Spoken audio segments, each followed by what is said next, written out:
मित्रांनो, ठरलं तर मग या मालिकेच्या आजच्या भागामध्ये कुसुम सायलीला म्हणते, ज्याची भीती होती ना तेच झालं. अगं, केवढा तमाशा केला त्या प्रियाने संगीत सोहळ्यामध्ये, आणि घरच्यांनी नेहमीप्रमाणे तुझी बाजू सुद्धा घेतली नाही. अगं, किती चवताळून उठली ती प्रिया, आता ती गप्प काही बसणार नाही, असं कुसुम सायलीला म्हणते. त्याचवेळी सायली म्हणते, अगं असं काही होईल मला वाटलंच नव्हतं ग कुसुमताई. वाईट फक्त एकाच गोष्टीचं वाटतंय की मला यांच्याबरोबर बोलता आलंच नाही, कारण यांना तर माहीतच नाहीये की त्यांच्यासाठी मी नाशिकला आले होते. मला माहीतच नव्हतं की यांच्या बाबतीत हे सगळं काही घडतंय, नाहीतर मी तेव्हाच त्यांच्याबरोबर जाऊन बोलले असते. त्याच वेळी कुसुम आता विचारते, नाही ग, अर्जुन असा का निघून गेला असेल? त्याच वेळी सायली म्हणते, अगं त्यांना असं वाटलं असेल की प्रियाच त्यांच्याबरोबर नाचतीये. त्यांना असह्य झालं असेल म्हणून कोणताही विचार न करता ते तेथून निघून गेले. मी आता चैतन्य भाऊजींना कॉल करते आणि विचारते ते नक्की आहेत तरी कुठे. दुसरीकडे प्रिया, रविराज, प्रताप आणि कल्पना, त्याचबरोबर प्रतिमा हे सर्वजण बाहेर उभे असतात. तेव्हा आता प्रिया ही रागातच म्हणते, या सायलीला ना आमचं लग्न होऊच द्यायचं नाहीये. ती मुलगी किती खालच्या थराला गेली आहे ते बघितलं ना तुम्ही? कारण तिने मला खोलीमध्ये बंद करून ठेवलं होतं आणि ती माझ्या जागी नाचली. ती अजूनही माझ्या होणाऱ्या नवऱ्याला माझ्यापासून हिसकावून घेण्याचा प्रयत्न करतीये, आणि ती लग्नात तर अजून काहीतरी गोंधळ घालून ठेवेनाच. आता आपण तिला कसं थांबवणार आहोत, असं म्हणून प्रिया ही खूपच चिडते. त्याचवेळी आता कल्पना म्हणते, तिने लाख प्रयत्न करू देत, परंतु आपण असं होऊ देणार आहे का? रविराज देखील समजावतो, अगं तन्वी, ऐक तू, हे बघ, तिने लाख प्रयत्न करू दे, परंतु लग्न अर्जुन बरोबर कधीही होणे शक्य नाही. त्याचवेळी रविराज म्हणतो, मला तर काही खरं वाटतच नाही. या लग्नापेक्षा सायलीला कसं अडवायचं याचीच काळजी प्रत्येकाच्या चेहऱ्यावर दिसतीये. तेव्हा प्रतिमा म्हणते, सायली पनवेलहून इकडे नाशिकला आली म्हटल्यानंतर तिच्या मनात किती निर्धार आहे अर्जुन बद्दलचा. चुकीच्या बाबतीत निर्धार काय कामाचा आहे. आता अर्जुन बरोबरचे तिचे संबंध कायमचे संपले आहेत असं रविराज म्हणतो. त्याचवेळी कल्पना म्हणते, आपलंच चुकलं, आपण ना हॉलच्या बाहेर सिक्युरिटी गार्ड ठेवले पाहिजे होते, म्हणजे सायली तिथपर्यंत पोहोचू शकली नसते. मनातच प्रिया विचार करते, सिक्युरिटी गार्ड तर ठेवले होते, परंतु पनवेलच्या घराबाहेर. तेव्हा तिला प्रश्न पडलेला असतो की काय करावं पुढे, असं म्हणून ती सर्वांना सांगते की मी आलेच, 2 मिनिटामध्ये. ती आतमध्ये जाते. दुसरीकडे आता चैतन्य हा सायलीला कॉल करतो. मग सायली लगेच कॉल रिसीव करते आणि विचारते, काय झालं चैतन्य भाऊजी? तेव्हा चैतन्य म्हणतो, सायली वहिनी, आपल्या प्लॅनमध्ये काय होतं, तू नाशिकला येणार, मग तू नाशिकला का आली नाहीस? इथे अर्जुनचा संगीत सोहळा झाला सुद्धा. सायली म्हणते, मी नाशिकला आले होते आणि तुम्हा सर्वांसमोरच होते. त्याचवेळी काय, असं म्हणून चैतन्याला जरा आश्चर्याचा धक्काच बसतो. त्यावेळी आता सायली म्हणते, मी यांच्याबरोबरच तिथे संगीत सोहळ्यामध्ये नाचले आहे आणि तुम्ही तेथून पटकन निघून गेलात दोघे पण. त्यानंतर काय घडलं तुम्हाला माहीत नाही, असं म्हणून तेथे जे जे काही घडलं ना ते सगळं सायली चैतन्याला सांगते. तेव्हा कशाप्रकारे प्रियाला सर्वांनी तेथे झापलं आणि नंदिनी त्याचबरोबर काव्या या सगळ्या माझ्या बाजूने कशा बोलल्या, खऱ्या प्रेमाचा अर्थ काय हे कशाप्रकारे त्यांनी समजावून सांगितलं. सायली चैतन्याला सगळं सांगते, त्यामुळे चैतन्य खूपच खुश होतो. दुसरीकडे आता प्रिया जरा बाजूला येते आणि साक्षीला कॉल करते. तेव्हा, हो प्रिया, बोल ना, काय झालं गं, असं साक्षी आता विचारते. तेव्हा प्रॉब्लेम हा आहे ना की जगातली सर्वात मूर्ख मुलगी मीच आहे, कारण मी तुझ्यावर विश्वास ठेवला. तेव्हा मुद्द्याचं बोल, असं साक्षी आता रागातच म्हणते. त्याचवेळी प्रिया आता टोमणा मारून बोलते की अगं, तू सायलीच्या घराबाहेर जी तुझी माणसं ठेवली होती ना, त्यांनी हाताला मेहंदी लावली होती आणि मेहंदी लावल्यानंतर त्याला साखर पाणी लावत बसली होती, म्हणून सायली तेथून पळाली आणि इकडे नाशिकला येऊन पोहोचली. त्याचवेळी साक्षीला मोठा धक्का बसतो. तर दुसरीकडे चैतन्य सायलीला म्हणतो, वहिनी, अगं एवढं तिथे घडलं आणि यातलं अर्जुनला काहीच माहीत नाही. आता मी त्याला ना सगळं काही सांगतो, असं म्हणून तो सायलीकडे त्यासाठी परमिशन मागतो. सायली म्हणते, नाही चैतन्य भाऊजी, ही लढाई अजून खूप मोठी आहे, ती मला जिंकायची आहे, त्यामुळे ही माझी लढाई मलाच लढू देत. तिथे फक्त काय होतं ना, त्या घडामोडी मला तुम्ही सांगत जा. ती चैतन्य हो असं म्हणतो आणि मग नंतर फोन ठेवतो. तर दुसरीकडे प्रिया आता खूप चिडलेली असते. साक्षी विचारते, आता काय करायचं पुढे, काय झालं काय तिकडे? हा प्रिया आता रागातच म्हणते, हा सायली नावाचा जो काही प्रॉब्लेम माझ्या आयुष्यात आहे ना, त्याचं काय करायचं ना, ते सोल्युशन दे फक्त.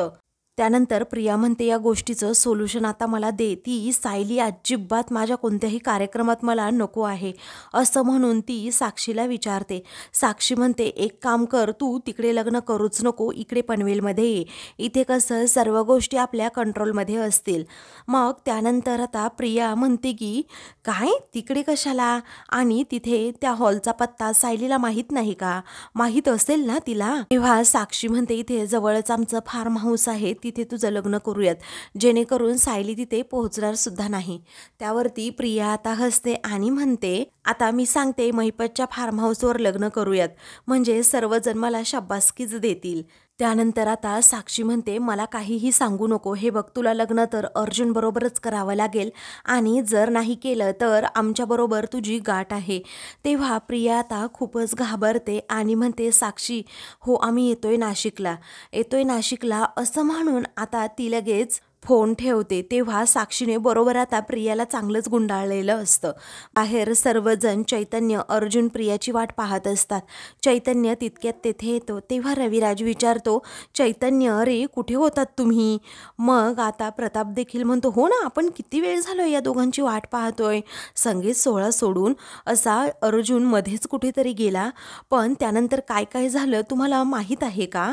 त्याचवेळी चैतन्य म्हणतो, नाही, मला तर काहीच माहीत नाही. त्यानंतर आता इकडे प्रिया म्हणते की मला मिळालं आहे उत्तर. मी आता जे सांगते ना, तुम्ही व्यवस्थित ऐका. आपण लग्न इथे नाही तर माझ्या मैत्रिणीच्या फार्म हाऊसवर करायचं आहे, तिकडे पनवेलमध्ये, असं म्हणून ती सर्वांना तिचा निर्णय सांगते.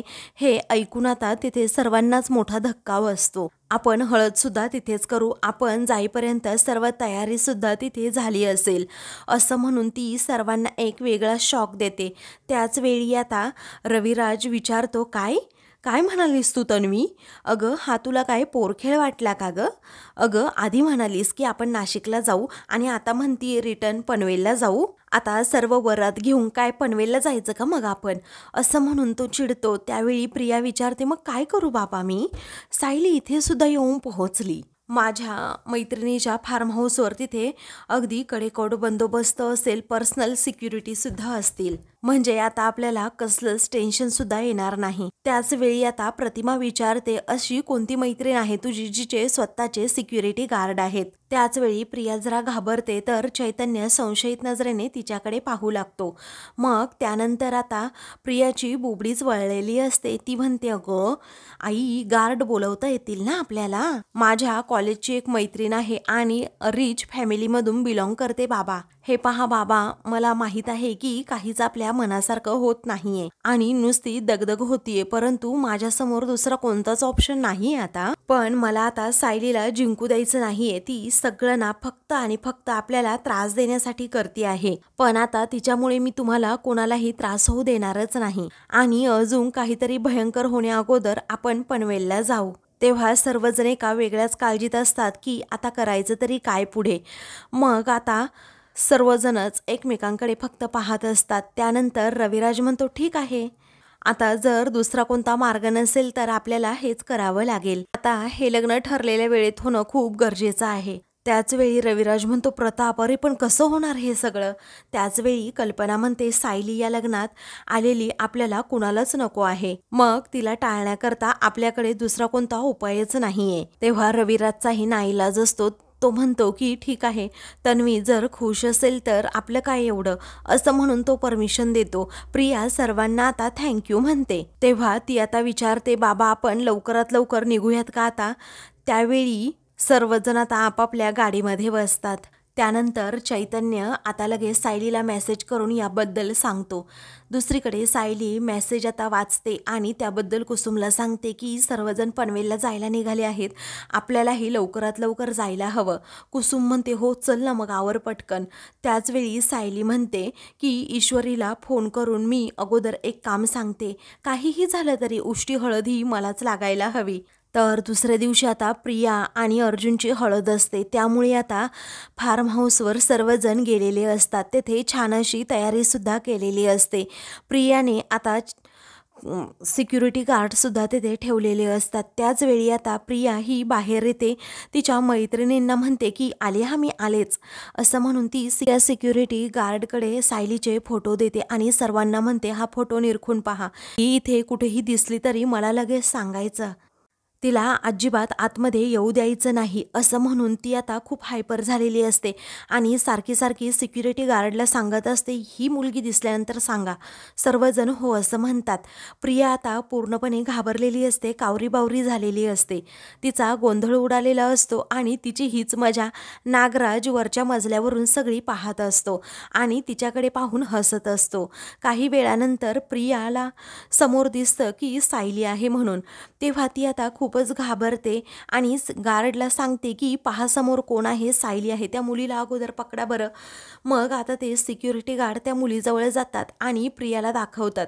त्यावेळी आता प्रिया म्हणते सॉरी सोडा तिला तुम्ही, या इकडे असं म्हणून ती पुन्हा एकदा तो सायलीचा फोटो निरखून पाहायला सांगते आणि तिच्यावर लक्ष ठेवायला सांगते. तर अगदी घाबरलेली प्रिया ही लगेच आतमध्ये जाते. तेव्हा नागराज हा तिच्यावर हसत म्हणतो की लहान मुलगंसुद्धा एवढा घाबरत नसेल तेवढी ही त्या सायलीला घाबरली आहे. त्या सायलीने काही करायच्या अगोदर हिनेच नाही काही केलं म्हणजे बरं होईल. इकडे चैतन्य हा अर्जुनच्या रूमकडे चाललेला असतो. तेवढ्यातच त्याला सायलीचा कॉल येतो. तेव्हा सायली आता त्याला म्हणते चैतन्य भाऊजी हे पहा ते तयार झाले का हळदीसाठी. मग आता चैतन्य म्हणतो तो तयार होत असेल, मी त्याच्याच रूमकडे आता चाललो आहे. त्यावेळी सायली म्हणते की त्यांची उष्टी हळद तर मलाच लागणार आहे. चैतन्य विचारतो ती कशी. मग आता सायली म्हणते ते मी तुम्हाला नंतर सांगेल हो, पण एक काम कराल तुम्ही, मी तशी व्यवस्था केली आहे, पण हे तयार झाल्यानंतर मला व्हिडिओ कॉल करा, मला यांना बघायचंय हळदीच्या लुकमध्ये हे कसे दिसत आहेत, व्हिडिओ कॉल कराल का, पण त्यांना कळू देऊ नका हां. मग चैतन्य म्हणतो हो नक्कीच करेल, का नाही असं म्हणून तो आता फोन ठेवतो. तर इकडे आता सर्वजण हळदीची तयारी करत असतात. तेव्हा अस्मिताला कल्पना विचारते काय गं, झाली का दुसरी तयारी तुझी. ही परकी जागा असल्यामुळे ना असं कसं तरी होतं, जरा काही सुचत नाही पटकन. त्यानंतर आता प्रिया ही आतमध्ये येते आणि पुन्हा मागे पाहते. तर अस्मिता आता तिच्याकडे पाहत असते आणि म्हणते मम्मा मला तर कळतच नाही, अगं या नवऱ्या मुलीचं नक्की चाललंय काय, कशी कावरी बावरी बघ झाली आहे स्वतःच्याच लग्नात असं म्हणून ती प्रियाला आवाज देऊन बोलवते. तेव्हा तू अजून तयार कशी झाली नाही असं आता अस्मिता प्रियाला विचारते. तेव्हा ती म्हणते तयारच आहे, फक्त 5 किंवा 10 मिनिट लागतील. त्याच वेळी आता असं म्हणून ती आतमध्ये चाललेली असते, पण तिचं लक्ष सर्व बाहेर असल्यामुळे नागराजला जाऊन पटकन ती धडकते. तेव्हा आता प्रिया लगेच तोंड वाकडं करते. मग आता नागराज विचारतो काय झालं काय एवढं घाबरायला. अगं मी आहे तुझा काका, इथे काही सायली नाही आहे, तू जरा माझ्याबरोबर चल, मला तुझ्याशी थोडं बोलायचंय. तेव्हा प्रिया विचारते आता काय. मग तरीही नागराज तिला घेऊन जातो. इकडे अश्विन आणि रविराज हळदीबद्दलच आता काहीतरी डिस्कस करत असतात. इकडे नागराज एका रूममध्ये प्रियाला घेऊन जातो आणि विचारतो काय गं काय चाललंय काय. तेव्हा ती विचारते कुठे काय चाललंय. मग आता नागराज म्हणतो तुझं थोबाड बघ अगोदर, अगं टेन्शन दिसतंय, भीती दिसतीये, कसली भीती वाटते ग असं म्हणून आता नागराज तिच्यावर हसतो आणि तिला विचारतो काय ती सायली कुठूनही येईल आणि तुझं लग्न मोडेल असं वाटतंय का तुला. अगं तुझे हातपाय बघ अक्षरशः नुसते थरथर कापतायत. त्याचवेळी प्रिया म्हणते भीती वगैरे असं काही नाहीये, मी जरा जास्त अलर्ट आहे, बाकी काही नाही. त्याचवेळी लग्न होईपर्यंत जरा तुम्ही अलर्टच राहा असं म्हणून प्रिया नागराजला सल्ला देते. तो म्हणतो मी तर अलर्टच आहे, कारण ती सायली कुठूनही आली ना तरीही मला दिसणार म्हणजे दिसणारच. पण तू आता एक गोष्ट लक्षात घे, कारण हे लग्न सुरळीत पार पाडायची जबाबदारी फक्त तुझीच. आता 2 वर्ष लागली आहे आपल्याला इथपर्यंत पोहोचण्यासाठी. सुभेदारांची प्रॉपर्टी आपल्या खिशात आहे असं समज. ती आता आपल्या नावावर व्हायची आहे, त्यामुळे अलर्ट राहा असं म्हणून तो तिला सल्ला देतो. दुसरीकडे आता अर्जुन हा रूममध्ये बसलेला असतो, तेव्हा हॅलो अर्जुन असं म्हणून आता चैतन्य तेथे येतो आणि खूपच हँडसम दिसतोय रे, अगदी त्या राहुलसारखा. तेव्हा राहुल कोण असं अर्जुन विचारतो. तेव्हा रिसेंटली मी एक फिल्म पाहिली, त्यामध्ये जो हिरो होता ना त्यासारखा तू दिसतोय. त्यानंतर तो त्या फिल्मची असा स्टोरी सांगू लागतो की हिरोचं एका हिरोईनीबरोबर प्रेम असतं आणि मग काय होतं, त्याला तिच्याबरोबरच लग्न करायचं असतं, परंतु घरच्यांना ते मान्य नसतं. मग हिरोईन खूप हुशार असते, ती कसाही मार्ग काढते, मग हिरो आणि हिरोईनीचं लग्न होतं. तेव्हा मात्र अर्जुन खूपच इमोशनल होतो आणि त्याला आता असं वाटतं की माझं आणि सायलीचंच लग्न व्हायला हवंय. तेव्हा त्याच्या डोळ्यात पाणी येतं आणि मग तो विचारतो, पण तू मला हे का सांगतोस सांग बरं. त्याच वेळी आता चैतन्य म्हणतो, मी सहज सांगतोय तुला. अरे असंही तुझ्या बाबतीत घडू शकतं असं वाटतंय मला. मग आता अर्जुन विचारतो, कशाला उगीच, माझं लाईफ काही सिनेमा नाही आहे ना. चैतन्य त्याला समजावतो, अर्जुन अरे प्रत्यक्षात सुद्धा अशा गोष्टी घडू शकतात, अगदी सिनेमासारख्या. अर्जुन म्हणतो, नाही रे, नाही घडू शकत. तेव्हा चैतन्य म्हणतो, विश्वास ठेव माझ्यावर. त्याच वेळी आता फक्त विल पॉवर ठेव ना असं आता चैतन्य म्हणतो. अर्जुन म्हणतो, नाही, माझी विल पॉवर सुद्धा मिसेस सायलींसोबतच कनेक्ट आहे, त्या नाही तर काहीच नाहीये. आता उरलं आहे ते फक्त कर्तव्य आणि पूर्ण आजीसाठी ते मी पार पाडतोय असं म्हणून आता अर्जुन चैतन्याला सांगतो. तर दुसरीकडे आता प्रिया ही घाबरलेली असते. त्याचवेळी तुम्ही मला धमकी देताय का नागराजला ती विचारते. तेव्हा तो म्हणतो, धमकी नाही, पण तुला वॉर्न करतोय. अगं प्रिया, तुझा उपयोगच संपला तर आम्ही तुला कशाला उगीच पोहोचू, कारण तुझ्या खोट्या आईबापाचा जसा ॲक्सिडेंट झाला तसा तुझाही होईल, बाकी काय होणार आहे. ते तरी जिवंत राहिले, पण तू जिवंत सुद्धा राहणार नाही आणि तुझी डेड बॉडी तर मिळणारच नाही.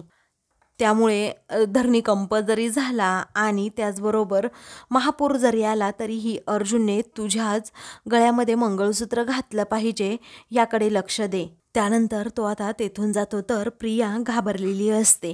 ते चैतन्याच्या मोबाईलवर आता सायलीचा व्हिडिओ कॉल येतो. तेव्हा चैतन्य थोडासा बाजूला जातो आणि सायलीला आता शांत राहायला सांगतो आणि फोन अगदी म्यूटवर टाकतो.